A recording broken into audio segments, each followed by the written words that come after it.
Eva Jaco, on vous retrouve ce matin, Eva, pour parler de Calzedonia qui change de nom. Désormais, il faudra dire Universe, un rebranding qui accompagne la transformation de l'entreprise italienne qui a en réalité fait de la diversification sa marque de fabrique.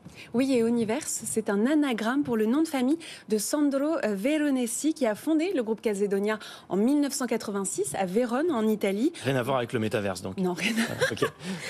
Une nouvelle identité qui colle à l'évolution, vous l'avez dit, de l'entreprise qui s'est diversifiée dans de nouveaux secteurs et réunit à présent 12 marques, dont la plus connue Calzedonia, mais aussi Intimissimi, Tesenis ou encore Falconeri. Alors, dernière acquisition en date, des yachts de luxe et pas n'importe lesquels, l'excellence italienne avec Cantiere del Pardo, une entreprise vieille de 40 ans qui construit des voiliers et des yachts, mais aussi des vins italiens avec Signor Vino.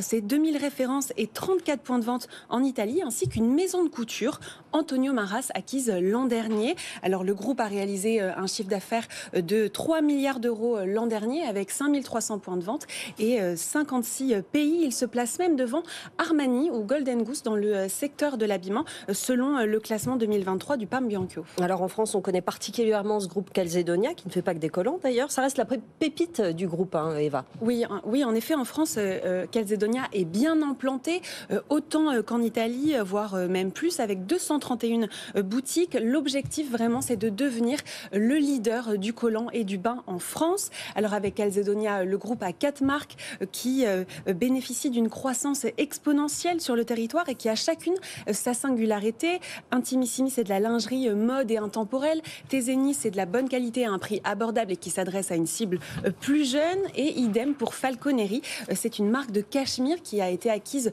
pendant la crise du Covid en 2019 et qui aujourd'hui se développe en termes de boutique avec un prix d'entrée pour le cachemire à 149 €. Alors le groupe vient aussi d'inaugurer une nouvelle marque sur le territoire. C'est Signor Vino, une cave à vin, un restaurant italien sur la place Saint-Michel à Paris que ma consoeur Annalisa Capellini connaît. Grande spécialiste de la question. Et c'est un concept d'ono-gastronomie, tout droit donc venu d'Italie et que le groupe veut développer en Europe, à l'image de Prague ou Paris. Bon, et justement, en France, de qui est-ce que le groupe doit se méfier ? Eh bien, pour la catégorie accessoires de mode, comme le collant ou le bain, en France, les principaux concurrents, c'est Dim et Etam pour le retail physique. Alors Dim est également présent en grande distribution, donc à un rayonnement assez large. Et Etam compte une trentaine de points de vente en France. Il y a aussi des box de collants qui se développent de plus en plus par abonnement. On peut citer My Gambit Box, mais aussi des startups comme la startup Yed qu'on reçoit souvent sur notre chaîne, qui se veut une pépite de collants indestructibles. Et puis il y a aussi des acteurs de la fast fashion, notamment Zara, et ça je l'ignorais, qui fait des collants. Ah oui, je sais. Donc voilà. Et vous, Anthony, je ne suis pas au courant non plus. On apprend des choses. C'est rude sur ce secteur-là. Bon voilà, donc désormais on dit Universe, c'est ça ? Exactement. Merci Eva.